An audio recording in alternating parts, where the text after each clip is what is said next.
Vamos lá então, começando o nosso estudo do nosso livro Fonte Viva, retomando aqui os nossos trabalhos, e aqui nós estamos no item número 164, Diante de Deus, uma mensagem muito profunda que Emmanuel traz para nós, naturalmente um trabalho compartilhado com outros espíritos, que nos ajudam nessas reflexões, e essa mensagem especial ela faz com que nós reflitamos de uma forma muito profunda a maneira com a qual nós nos relacionamos com Deus.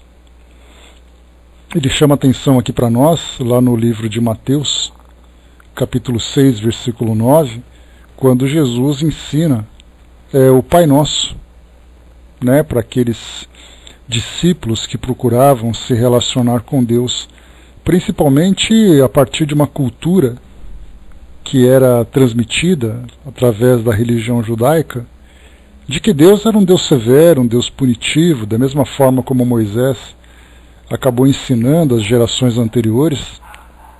E então Jesus trouxe pela primeira vez a ideia de que Deus era visto como um Pai. E através do Pai Nosso, como nós sempre oramos, nós vemos ali que não apenas Deus sendo visto como um Pai, mas também sendo visto de uma forma bastante amorosa. Mas ainda assim, mesmo diante desse ensinamento tão profundo que foi essa prece, nós continuamos ainda tendo uma dificuldade de nos sintonizarmos com Deus devido aos obstáculos que nós mesmos criamos a partir da nossa mente, do nosso intelecto. Porque muito mais do que simplesmente nos relacionarmos com Deus, nós nos esforçamos e muito para tentarmos entender o que é Deus, para tentarmos entender de que forma que Deus trabalha, onde Deus se encontra, quais são as suas criações. Enquanto tudo isso acontece, nós vamos nos distanciando de coração para coração, podemos dizer assim, tentando fazer com que nossas mentes se aproximem da mente de Deus. Fazendo uma comparação bastante simples, nós podemos perceber que quando uma criança se relaciona de uma forma amorosa com os seus pais, ela simplesmente se entrega, sem se preocupar sobre a história do seu pai, quais são as suas capacidades, quais são as suas dificuldades. Ele simplesmente se entrega. É aquela criança que quando precisa pede colo, quando tem necessidade ela vai ao encontro dessas pessoas, ela sabe com quem brincar, ela sabe com quem conversar, ela sabe de que forma que ela pede aquilo que ela precisa, sem raciocinar muito. Mas a partir do momento em que essa criança começa a amadurecer, ela começa então a buscar formas diferentes de entender quem eram aquelas pessoas para quem ela projetava tanta confiança. Então essa confiança começa a diminuir, não confiança naquilo que pode contar, mas na capacidade que aquela pessoa tinha, porque inicialmente, quando criança, ela imaginava que aquelas pessoas eram suas grandes heroínas, que eram capazes de fazer tudo, que eram capazes de se desdobrar para satisfazer aquilo que ela precisava. Era uma comida, era um brinquedo, era um remédio, era um medo, era o colo. E aí então, depois que ela começa a amadurecer, ela já vê de uma forma diferente. A nossa relação com Deus ela é muito parecida. Porque diante daqueles momentos mais difíceis, nós então nos entregamos, dizemos assim, de corpo e alma, em busca daquela ajuda de que nós necessitamos. Mas no momento em que as coisas se parecem harmônicas, se parecem tranquilas, nós então começamos a racionalizar Deus. Deixamos de sentir e passamos então a racionalizar. E essa racionalização faz exatamente isso. Quando nós pensamos demais, nós sentimos de menos. E é claro, faz parte da nossa natureza tentarmos entender tudo aquilo que existe à nossa volta. E Deus, como a gente lembra aquele livro de Leon Denis, ele é para nós, sem dúvida nenhuma, um grande enigma. Tal ponto de que esse enigma é capaz de fazer com que nós nos destruamos uns aos outros. Em nome das nossas crenças, em nome de nossa fé, muitas vezes extrapolando para uma crença desequilibrada, para um fanatismo, para não apenas a destruição, mas também a própria autodestruição. Tudo isso em nome dessa racionalização. Maximiliano, bom dia. Estudamos a doutrina espírita, sim. Bom dia, embaixador. Então, através desse nosso texto de hoje, quando Emmanuel nos chama a atenção para essa passagem do Pai Nosso, em que ele seleciona apenas essa passagem, Pai Nosso. Ele discorre da seguinte forma, para nos ajudar nessa reflexão. Ele diz assim: para Jesus, a existência de Deus não oferece motivo para contendas e altercações. Não indaga em torno da natureza do Eterno. Não pergunta onde mora. Nele não vê a causa obscura e impessoal do universo. Chama-lhe simplesmente nosso Pai. Nos instantes de trabalho e de prece, de alegria e de sofrimento, dirige-se ao Supremo Senhor na posição de filho amoroso e confiante. O Mestre padroniza para nós a atitude que nos cabe perante Deus. Nem pesquisa indébita, nem inquirição precipitada, nem exigência descabida, nem definição desrespeitosa. Quando orares, procura a câmara secreta da consciência e confia-te a Deus como nosso Pai Celestial. Sê sincero e fiel. Na condição de filhos necessitados, a Ele nos rendamos lealmente. Não perguntes se Deus é um foco gerador de mundos ou se é uma força irradiando vidas. Não possuímos ainda a inteligência suscetível de refletir-lhe a grandeza, mas trazemos o coração capaz de sentir-lhe o amor. Procuremos assim nosso Pai, acima de tudo, e Deus, nosso Pai, nos escutará. Então nós vimos aqui esse texto belíssimo que Emmanuel traz, primeiro trazendo para nós essa reflexão muito grave, necessária para todos nós, principalmente nós que somos espíritas, porque através da fé raciocinada, que para nós acaba sendo um grande benefício, e por outro lado acaba sendo para nós um grande obstáculo. Porque a inteligência para nós, a razão diante da fé, se ela não souber ser bem aproveitada, ela acaba nos distanciando cada vez mais do nosso objetivo principal, que é nos elevarmos espiritualmente e entrarmos em sintonia com Deus. E como nós sabemos, a sintonia com Deus não se dá através da razão, ela se dá através do coração. Naturalmente, quando nós trazemos essa ideia de uma forma romântica. Então, na verdade, nós estamos procurando Deus, tentando exatamente localizá-lo, tentando exatamente entender a sua estrutura, a sua composição, as suas capacidades. E logo na primeira pergunta, quando Kardec, lá no Livro dos Espíritos, quando ele pergunta que é Deus, e aí então os Espíritos respondem que é a inteligência suprema, a causa primária de todas as coisas, nós então passamos a racionalizar Deus. E nos orgulhamos disso. Exatamente porque nós conseguimos, através dessa expressão, dessa resposta que os Espíritos deram, mesmo que nós não consigamos ainda comportar o seu real significado, nós então nos orgulhamos de por termos conseguido definir Deus. Porque até então, de uma forma muito simplista ou de uma forma muito infantil, Nós vemos que as religiões falam que Deus é o Pai, que Deus é o Criador, mas nós dizemos que Deus é a inteligência suprema, a causa primeira de todas as coisas. Então, na verdade, essa resposta de Kardec, que tinha como objetivo principal fazer com que nós racionalizarmos as nossas crenças, não racionalizarmos a nossa fé, mas as nossas crenças. Porque a fé é algo que para nós ainda é indefinível. Mas as crenças significa que nós acreditamos em alguma coisa. Então nós começamos a entender por que nós acreditamos naquilo. Por que aquele objeto, para nós, definitivamente, é alvo das nossas crenças.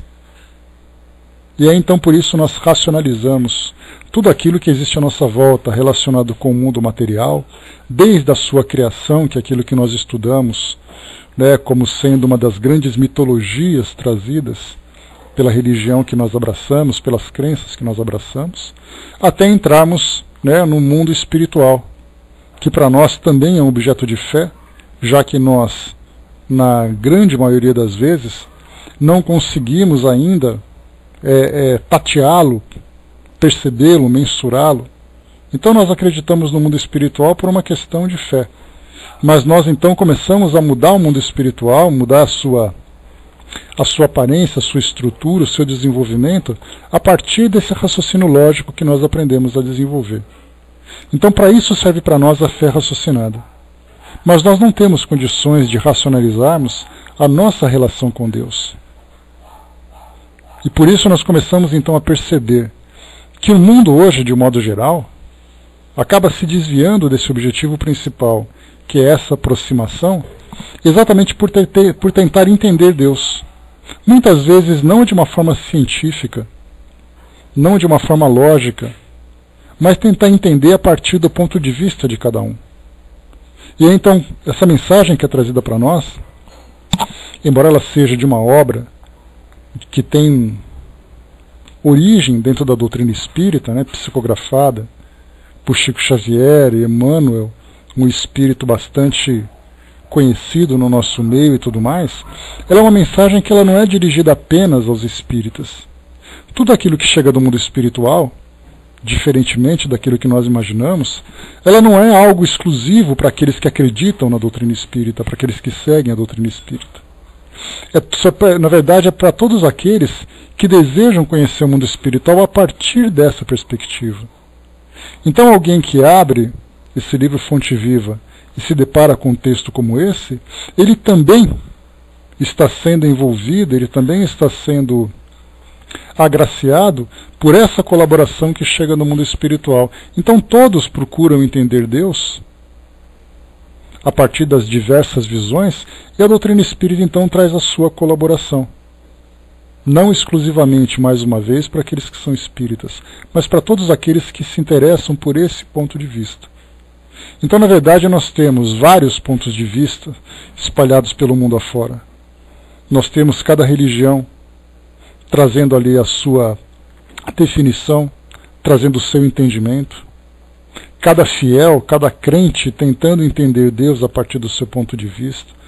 Por isso que nós temos então esse sectarismo, essa separação dizendo que nós somos privilegiados, porque nós acreditamos e esse Deus é fiel a nós, mas ele não é fiel a outros que pensam de um modo diferente. Então, enquanto nós ficamos discutindo de que modo que Deus pensa, porque é assim que nós vemos a partir do nosso mundo, porque Deus tem preferência por mim, porque eu acredito nele desse meu jeito. E então nós, através dessa nossa razão, dessa nossa lógica, agora utilizada de uma forma correta, nós nos perguntaríamos: quem somos nós para dizer o que Deus pensa ou deixa de pensar, para dizer o que Deus sente ou deixa de sentir? De que modo é que nós podemos imaginar que Deus tem preferência por esse ou por aquele, simplesmente porque nós nos devotamos de um jeito que nós acreditamos que será agradável a Ele? Por isso então nós vemos que o mundo hoje acaba tendo uma visão muito distorcida dessa realidade a respeito de Deus, exatamente porque parou de sentir e começou a pensar demais. E esse pensar demais que, como eu falei para vocês agora há pouco, até mesmo dentro da doutrina espírita, o que era para ser para nós um grande trunfo, para nos tirarmos das ilusões, das fantasias, das crenças infundadas, se tornaram um obstáculo porque nós começamos exatamente a tentar materializar Deus, a tentar entendê-lo a partir de um ponto que ele não pode ser compreendido, exatamente porque nós ainda, primeiro, do nosso ponto de vista, vivemos no mundo material, não conseguimos entender aquilo que é imaterial, aquilo que é imensurável, aquilo que é indefinível. E segundo, porque a nossa própria inteligência não consegue entender exatamente o que é Deus. E aí, naquele exemplo que eu trouxe para vocês da criança, que se entrega completamente, com toda a confiança, aos pais amorosos, que oferece para ela todos os cuidados, essa criança não tenta racionalizar os seus pais. Ela simplesmente se entrega para receber aquilo que ela precisa. E essa orientação de Emmanuel nos chama a atenção exatamente para isso. Para que nós, conforme Jesus nos trouxe aqui nessa primeira passagem, ele diz assim, para Jesus, que quando ele disse naquela prece, Pai Nosso, que estais no céu, para Jesus a existência de Deus não oferece motivo para contendas e altercações. Ou seja, Deus não é motivo para que nós tenhamos razões de discussões, de conflitos. Simplesmente basta ver Deus como sendo um Pai, a quem nós depositamos toda a nossa confiança, apenas a quem nós depositamos todas as nossas certezas e as nossas convicções. Ele diz ainda mais uma vez, não indaga em torno da natureza de Deus. Quem é Deus? De onde veio Deus? Quais são as capacidades? Por que Deus age dessa ou daquela forma? Quais são as razões que Ele tem para agir dessa forma aqui no nosso mundo hoje? Então, porque Ele não fica questionando as ações de Deus ou questionando a natureza de Deus? Para nós isso é muito difícil, até porque através da doutrina nós aprendemos a fazer esses questionamentos. Só que os questionamentos eles têm um limite.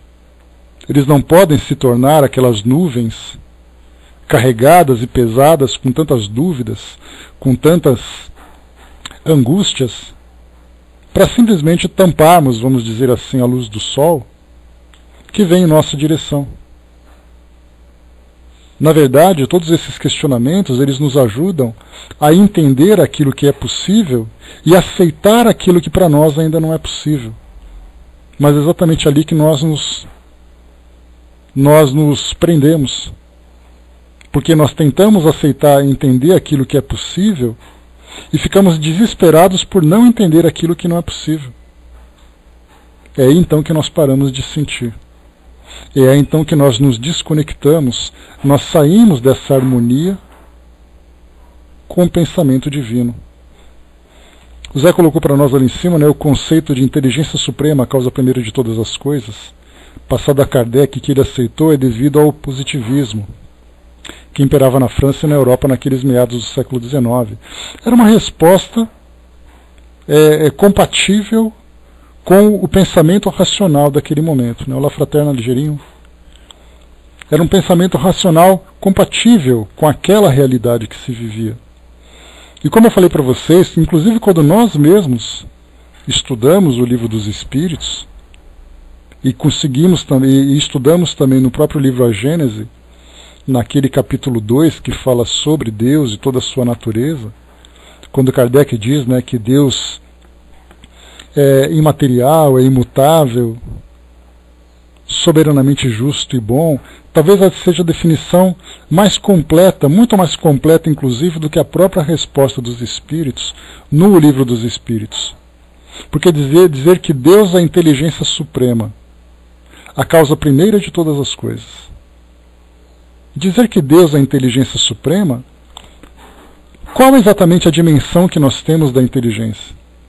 Quando nós pegamos os grandes gênios da humanidade, pegamos Albert Einstein, pegamos Leonardo da Vinci, pegamos outros tantos nomes, que a nossa ciência destacou devido às suas descobertas, às suas grandes conquistas.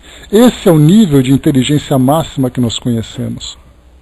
Como é que nós podemos imaginar uma inteligência suprema que vai além dessa? Porque essa inteligência vai muito além da ideia científica. Na verdade, qualquer definição que nós tentemos desenvolver, ela sempre vai ser incompleta. Porque nós mesmos não entendemos qual é exatamente o grau máximo de inteligência, se o máximo de inteligência que nós conhecemos são daqueles que conviveram conosco. A causa primeira de todas as coisas. E aí nós estamos falando da criação do universo, da criação da vida. Quem somos nós para entendermos tudo isso? Abrimos os livros de ciência, estudamos um pouco de genética, um pouco de astronomia, enviamos uma sonda que consegue sondar as características físicas de um planeta e achamos que isso significa exatamente a criação de tudo, a criação do universo, a criação do próprio tempo. Olha como nós começamos a fazer com que o nosso pensamento divague de tal forma que nós nos perdemos, inclusive, nessas próprias divagações. E então, entre aquelas crenças infundadas e naquele pensamento racional, nós temos aquele conflito entre religião e ciência, entre a fé, entre as preferências, entre a ideia de humanização de Deus. E enquanto isso nós temos essa inteligência presente em todo o universo, apenas fazendo com que tudo funcione de acordo com suas leis, enquanto nós nos debatemos nos nossos próprios conceitos e nas nossas próprias definições. E aí então, mais uma vez, deixamos de ser aquelas crianças ingênuas para nos tornarmos aqueles adolescentes arrogantes e prepotentes querendo ter respostas para tudo. Então, cada vez que nós começamos a racionalizar demais, nós perdemos a nossa ingenuidade. Nós perdemos a nossa pureza. E é por isso que Jesus, quando ele conversava com seus discípulos, dizendo que Deus era um Pai, ele fazia exatamente essa evocação desse sentimento da pureza e da ingenuidade daquela criança que não pensa para sentir. Ela simplesmente pensa, ela simplesmente ama, ela simplesmente sente. Ela não procura respostas para aquilo que ela não consegue ainda compreender. Aqui nós temos ainda, nesse nosso texto, só para a gente poder reforçar, ele diz assim: nos instantes de trabalho e de prece, de trabalho e de prece, ou seja, quando nós estamos produzindo e quando nós estamos nos conectando, nos sintonizando com Deus, de alegria e de sofrimento, naquele momento em que nós nos encontramos em harmonia, nos encontramos em equilíbrio, até aquele momento em que nós enfrentamos as nossas dificuldades, os nossos desafios. Ele diz assim: dirige-se ao Supremo Senhor na posição de filho amoroso e confiante. Porque nós sempre perguntamos muitas vezes por que as nossas respostas não são, as nossas preces não são respondidas? Por que as soluções não chegam para nós do modo como nós desejamos? Por que nós simplesmente não confiamos? Exatamente porque nós criamos expectativas a respeito dessas respostas que chegam do mundo espiritual, atendendo exatamente às nossas solicitações a Deus, para satisfazer os nossos caprichos, para resolver os problemas que nós mesmos criamos. Então, na verdade, nessas preces, nessa condição de filho amoroso e confiante, ele não é apenas na busca por respostas, mas é também nas próprias iniciativas que nós tomamos, de saber que cada uma das nossas ações que são depositadas diante desse amor e dessa confiança em Deus, vai trazer para nós também uma resposta positiva. Porque nós agimos de uma forma intempestiva e depois queremos uma resposta para solucionar os problemas que nós criamos. E é exatamente através desse entendimento que nós temos hoje da doutrina espírita, quando nós falamos sobre lei de causa e efeito, quando nós falamos sobre a nossa vivência aqui no mundo material, a nossa programação reencarnatória, o nosso crescimento espiritual, todos esses conceitos que nós estudamos, esses pilares que fazem parte dessa estrutura que nós estamos aprendendo a conhecer, faz parte exatamente desse processo educativo, dessa educação que nós temos que ter no agir e depois nas resoluções. Porque não basta apenas nós agirmos de qualquer jeito e depois esperarmos, ó Senhor, me ajuda a resolver esse problema. E aí a gente lembra também daquele capítulo, Bem-aventurados os aflitos, quando Kardec, através da inspiração dos Espíritos, fala para nós sobre as causas atuais e causas anteriores de nossas aflições. Ele fala de causas. Então somos nós que causamos as dificuldades. Daí então que nem sempre as respostas chegam do modo como nós esperamos. O El colocou, a gente não conhece a origem de todas as coisas e queremos saber tudo e deduzir a causa primeira delas. É como estarmos em uma aula de inglês querendo aprender aramaico, somos muito afobados. Mas é exatamente, El, essa ansiedade faz parte da própria natureza humana, de querer conhecer cada vez mais aquilo que para nós é desconhecido. E Deus se torna para nós exatamente esse maior enigma, diante do qual nós nos deparamos. De entender exatamente a natureza de Deus, de entender exatamente do porquê das coisas são como são, qual é o sentido da vida. São perguntas filosóficas, inclusive, que todos nós fazemos. Talvez não de uma forma tão elaborada, mas quando nós pegamos... Eu me recordo de um documentário que eu assisti, que falava sobre algumas comunidades na Ásia, daqueles grupos, Afeganistão, Paquistão, aqueles países ainda pobres, aqueles países que a gente, a partir da nossa visão aqui, a gente fala assim, que vivem naquele mundo esquecido por Deus, como se Deus se esquecesse de alguma coisa que faz parte de sua criação. Então nesse documentário mostrava assim aquelas pessoas que viviam naqueles vilarejos, que muitas vezes ficavam sentadas olhando para o nada, enquanto que nós, diante desse pensamento racional que nós aprendemos a desenvolver, nós tentamos entender o que é Deus, onde está Deus. Vamos tentar entender Deus através do microscópio, através dos telescópios. Vamos filosofar sobre Deus, enquanto lá naquele fim de mundo, diante do nosso ponto de vista, aquela pessoa fica sentada, parada, olhando para o nada, esperando o tempo passar, envelhecendo, tentando sobreviver com todas as suas dificuldades. Essa mesma pessoa, embora não faça questionamentos com a mesma profundidade ou com os mesmos argumentos que nós fazemos, ele continua também fazendo as suas perguntas, tentando entender por que ele sofre, por que das dificuldades, por que falta comida na mesa, por que não chove para molhar sua plantação.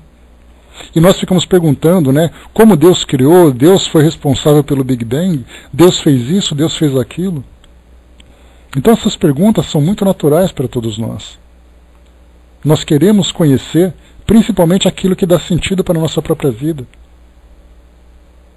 A gente lembra, aquele documentário sobre a história de Deus, do Discovery, mostrava que as primeiras civilizações, ou melhor, os primeiros grupos humanos que nem eram ainda civilizados, eles procuravam entender Deus pintando suas mãos nas paredes das cavernas, porque eles acreditavam que Deus se encontrava naquilo que para eles era o mais básico.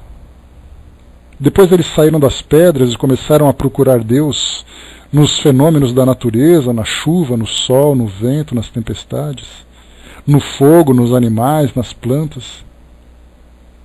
Então nós estamos assim o tempo todo buscando essas respostas. Só que o grande problema é que quanto mais a gente busca a resposta, mais a gente se distancia afetivamente de Deus, mais a gente se perde dessa harmonia que se encontra à nossa volta, dessa sintonia que se encontra à nossa volta. A Angelina colocou, né, sempre que faço oração digo, né, que seja feita a vontade de Deus de acordo com o meu merecimento. E é exatamente essa confiança que nós precisamos ter. Né, o Maximiliano colocou, né, do crente ao ateu ninguém define Deus. Ele é que se define. Né, até mesmo esse argumento, Maximiliano, que você colocou agora, né, que Deus se define, é como se nós tentássemos dar autonomia para Deus, sendo que, na verdade, ele tem sua própria autonomia. Então, assim, a gente vê a dificuldade que é quando nós procuramos, né, quando nós tentamos não apenas entender, mas dar a ele também as suas atribuições. Quando nós vemos pessoas discutindo, não, porque Deus se encontra no céu, porque Deus se encontra dentro de cada um de nós, porque Deus é o grande arquiteto, porque Deus é a mãe natureza, Deus é a inteligência suprema. Olha quantas e quantas definições, e nós poderíamos aqui ficar o dia inteiro falando sobre isso. Porque cada religião, não apenas cada escola tem a sua própria definição, como cada seguidor dessa escola tem também a sua própria definição. Porque até mesmo nós que somos espíritas, que temos ali uma frase, né, uma resposta, temos um capítulo inteiro para falar sobre Deus, até mesmo nós individualmente vemos Deus de um modo muito particular. Quando nós fechamos os olhos, né, eu sempre falei para vocês dessa brincadeira, que nós podemos dizer assim, né, vamos fechar os olhos e cada um imagina Deus. E aí, então cada um vai tentar imaginar como Deus sendo a aurora boreal, como Deus sendo uma nebulosa nos confins da galáxia, como sendo Deus, né, com aquele cajado que o Brás lembrou ali agora há pouco, com uma barbinha branca, Deus com rosto de nuvem, como um foco de luz. Até mesmo nós que racionalmente procuramos definir Deus, quando nós fechamos os olhos e deixamos a nossa imaginação fluir, cada um constrói uma imagem muito particular. Mas enquanto a nossa mente trabalha, os nossos corações vão se silenciando. Porque nós vamos perdendo a confiança, nós vamos deixando de nos aproximar de Deus. Então, quando Jesus fala para nós dessa forma tão carinhosa, de entendermos Deus como sendo o nosso Pai, não é apenas uma questão de paternidade, mas é exatamente uma questão de confiança, uma questão de amor, uma questão de afinidade, uma questão de confiança, de convicção, que para nós ainda é muito difícil, porque nós ainda esperamos que Deus seja para nós a resolução dos nossos problemas. E não vemos Deus como sendo o Criador de todas essas leis que regem as nossas vidas e que vai, sem dúvida nenhuma, nos proporcionar a felicidade se nós estivermos afinizados com essas leis. Cada vez que nós nos desviamos dela, existe uma força que nos traz de volta. E essa força que nos traz de volta, muitas vezes, nos traz através de um arrastamento. E esse arrastamento é sempre doloroso. O El colocou, né, o maior exemplo para a humanidade veio daqueles lados esquecidos por Deus, né, através de toda essa simplicidade. Aquele fim de mundo, aquele lugar esquecido por Deus e tudo mais. Eu falei com vocês certa vez, quando nós estudamos lá no livro dos médiuns, falando sobre mediunidade curadora, nós falamos um pouquinho sobre as rezadeiras, as benzedeiras, né, sobre aquelas pessoas que trabalhavam com essa cura, né, com a mediunidade de cura, embora não tragam essa definição, falam simplesmente de uma faculdade, de uma capacidade que tem, né, de promover essa cura. E ali nós vemos então que enquanto o médium curador estuda a mediunidade, se senta a uma mesa e começa então a folhear livros, começa a entender a sua faculdade sobre magnetismo e tudo mais, as benzadeiras simplesmente fecham os olhos e fazem uma prece. Então nós vemos assim que muitas vezes essa sintonia, ela se dá de uma forma muito mais fácil se ela se der de uma forma ingênua, de uma forma pura, como comentamos há pouco. E não através daquela razão Porque muitos dos médiuns que trabalham dessa forma racional, né, dizendo assim, olha, porque aqui sai isso, aqui tem um fluido, aqui tem um magnetismo, aqui tem uma força, aqui tem os espíritos, aquele que fecha os olhos e faz uma prece, estabelece sem nenhuma barreira racional, uma barreira intelectual, estabelece uma sintonia de uma forma muito mais direta. E é exatamente essa sintonia que nós precisamos encontrar com Deus. Maximiliano colocou também, né, e o recurso interior ainda é desconhecido por muitos, né? É esse grande potencial. Quando Jesus disse para nós que todos nós somos deuses, ainda assim se tornou para nós um desafio maior ainda para entender exatamente o que ele quis dizer com tudo isso. E não era à toa, quando nós estudamos, inclusive, né, no próprio o Evangelho segundo o Espiritismo, quando nós falamos de por que Jesus falava através de parábolas. Porque falar para nós de um modo tão direto, de um modo tão claro, sobre toda a nossa potencialidade, sobre toda a nossa relação com Deus, nós certamente não conseguiremos entender, inclusive nos tempos atuais. Se hoje Jesus estivesse entre nós e falasse de um modo muito claro, como aconteceu na própria doutrina espírita, nós temos lá na introdução do Evangelho segundo o Espiritismo, dizendo que todas as coisas seriam restabelecidas no seu verdadeiro sentido. Que os Espíritos vieram agora dizer as coisas de um modo muito claro para todos nós, e nós vimos no que deu. Eles tiveram que dar um passo atrás, como nós conversamos sobre isso já, para tentar fazer com que nós entendêssemos as coisas de um modo mais lento, de um modo mais calmo, porque eles estavam avançando muito nas explicações, nas definições, e nós não estávamos acompanhando, como nós não estamos ainda acompanhando. Por isso, como nós conversamos, né, e vamos falar sobre isso mais para frente, através dos estudos lá da Dona Ivone do Amaral Pereira, que os espíritos precisavam romancear a doutrina espírita, porque intelectualizado do modo como estavam, nós não estávamos entendendo. Esse é o grande problema. Quando eu falei o que, Márcia? Qual exatamente o que você colocou? Enquanto isso você colocou, né, sou facilitadora do ESD. Quando digo que simplesmente aceito e me submeto a Deus sem maiores questionamentos, por estar muito longe para compreendê-lo, sou massacrada pelos alunos, né? É porque, na verdade, Márcia, essa é uma solução que você encontrou para você mesma. Porque as pessoas, quando vão participar de um estudo como ESD, de um estudo como até mesmo um estudo aprofundado da doutrina espírita, as pessoas estão ali para encontrar resposta. E quando você fala que você não entende, dá a impressão de que eles não estão no lugar onde eles vão encontrar as respostas, como se eles fossem encontrar resposta. Então, na verdade, eles estão ali estão tentando entender aquilo que eles não compreendem. Mas nós precisamos também entender que tem coisas que nós não vamos conseguir compreender, que nós estamos ainda limitados. Então tem coisas que nós entendemos, tem coisas que nós não entendemos.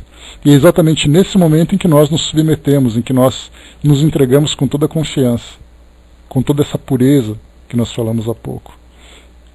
Né? Sobre esse recuo dos espíritos que eu coloquei para você, que eu coloquei para vocês, eu falei talvez na semana retrasada ou na semana anterior, quando a gente falava exatamente sobre o Evangelho segundo o Espiritismo, quando foi perguntado, né, a Jesus por que ele falava em parábolas, e aí então Jesus disse que tinha muita coisa para contar, mas que ainda não podia entender, por isso ele falava através de parábolas. E aí então nós estudamos sobre o próprio desenvolvimento da doutrina espírita.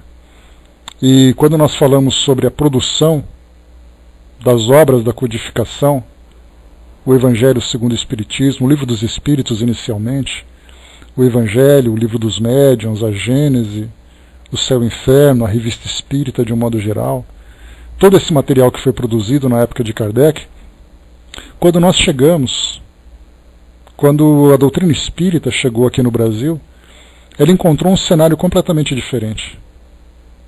Ela encontrou aqui um país que acabava de sair da escravidão, um país com desenvolvimento intelectual muito aquém daquilo que a França apresentava naquele período pós-iluminismo.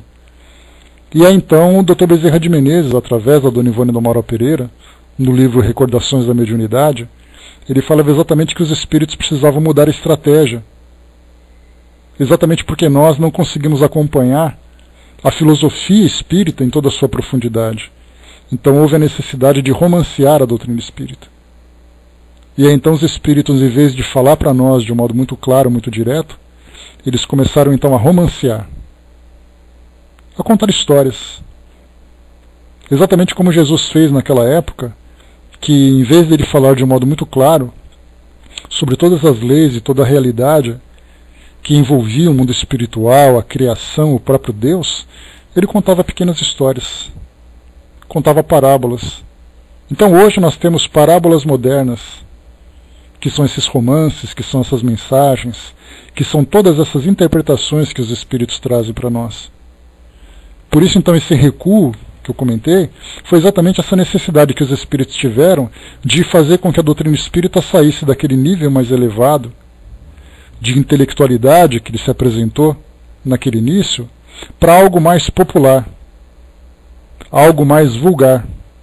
Não vulgar no sentido pejorativo, mas vulgar para falar com o vulgo, para falar com as pessoas, para falar com as pessoas simples e pessoas comuns, de algo que ainda é muito complexo. Então foi isso que nós comentamos naquele período e que nós vamos voltar a falar sobre isso em breve também. Então por isso que nós precisamos então entender exatamente essa nossa relação com Deus. Que a nossa inteligência ela está se desenvolvendo, mas ela tem um limite. E a partir do momento em que nós chegamos nesse limite, nós temos que continuar confiando, mesmo que nós ainda não compreendamos. Para a gente poder fechar, o Maximiliano colocou lá em cima para nós, não entendemos o funcionamento dos celulares, mas usamos seus recursos. E com Deus queremos explicações para se valer da sua graça, e é aí que nós saímos perdendo, né? Não sabemos como é feito os espelhos, mas usamos sempre, com relação a Deus, exigimos explicação. Exatamente porque a história, né, Maximiliano, que a gente pode colocar, a história das religiões, elas trouxeram muitos prejuízos para o desenvolvimento da humanidade. A gente lembra que os maiores conflitos já vividos na história, na nossa história, se deram exatamente por causa da fé, em que crenças tentavam se impor umas sobre as outras, e aí então, por causa dessa interpretação equivocada dos homens, Deus acabou se tornando um grande vilão. E claro, vilão para aqueles que sofrem a opressão. E aí então nós tivemos o conflito entre religiões, entre ciência e religião. Então enquanto nós estamos nos debatendo, né, como eu disse para vocês há pouco, sobre a definição de Deus, ele se encontra presente, observando, acompanhando o nosso desenvolvimento, e nós não o percebemos. Ou seja, Deus nos observa, mas nós não percebemos. Deus age para que nós nos desenvolvamos, e nós não percebemos que nós podemos contar com Ele, e com todas as suas leis, com toda a sua presença, né, com toda a sua participação. Então, na verdade, nós precisamos resgatar essa nossa relação pura com Deus, acalmando um pouco da nossa angústia, da nossa ansiedade de tentar compreendê-lo. Que sim, as respostas virão no momento certo. Até mesmo os espíritos que já se encontram no plano espiritual têm grande dificuldade de entender Deus. E olha que eles já se desprenderam do mundo físico. Imaginemos nós que estamos aqui. Então a gente tem que entender que nem tudo nós encontraremos respostas nesse estágio em que nós nos encontramos. Também não encontraremos respostas aqui, na condição de encarnados em que nós nos encontramos, mas o fato de nós não termos respostas não significa que todo esse mecanismo continue trabalhando. Então nós temos que confiar. E essa questão da confiança, ela exige muito de nós. principalmente diante dessa história tão negativa, tão perturbadora que nós temos, das religiões tentando apresentar Deus ao seu próprio modo, desse modo tão impositivo, desse modo tão agressivo. E para fecharmos, Dudu colocou, né, nós quando estamos no vazio não percebemos isso, quando sentimos Deus, que parece um vazio, sentimos esse cheio perto da gente, né? A gente tem que, para falar com Deus, tem até aquela música, né, do Gilberto Gil, se eu quiser falar com Deus, né, depois vocês podem até ouvir isso de novo lá no YouTube, ele fala exatamente sobre essa simplicidade. Tem que ficar a sós. Então, quer dizer, ele fala do modo mais simples, em que é como se nós esvaziássemos a nossa mente e deixássemos fluir tudo aquilo do nosso coração. É assim que nós vamos conseguir nos encontrar com Deus. Nós não veremos Deus através dos olhos, mas veremos através do coração. Então nós precisamos aprender isso. Saber utilizar a nossa inteligência de um modo produtivo, deixando fluir aquilo que existe dentro de nós, que é para estabelecer exatamente essa afinidade que nós temos com Deus. Então, pessoal, fechando por aqui o nosso estudo de hoje. Depois, mais uma vez, né, vocês se lembrem de fazer aqui uma recapitulação. E na última passagem, Emmanuel diz para nós assim, né, ser sincero e fiel, na condição de filhos necessitados, a Ele nos rendamos lealmente. Não pergunte se Deus é um foco gerador de mundos ou se é uma força irradiando vidas. Não possuímos ainda a inteligência suscetível de refletir-lhe a grandeza, mas trazemos o coração capaz de sentir-lhe o amor. Procuremos assim nosso Pai, acima de tudo, e Deus, nosso Pai, nos escutará. Então, essa é a nossa mensagem de hoje. Certamente, para falar sobre Deus, né, se nós tivéssemos a oportunidade de ouvir um expositor que tivesse facilidade, né, com a poesia, tivesse facilidade em tocar os nossos sentimentos, nós também veríamos ali outros aspectos de Deus que nós ainda, né, não tínhamos condições. Mas simplesmente o fato de nós fazermos brotar em nós essa confiança já é algo muito positivo. Então a inteligência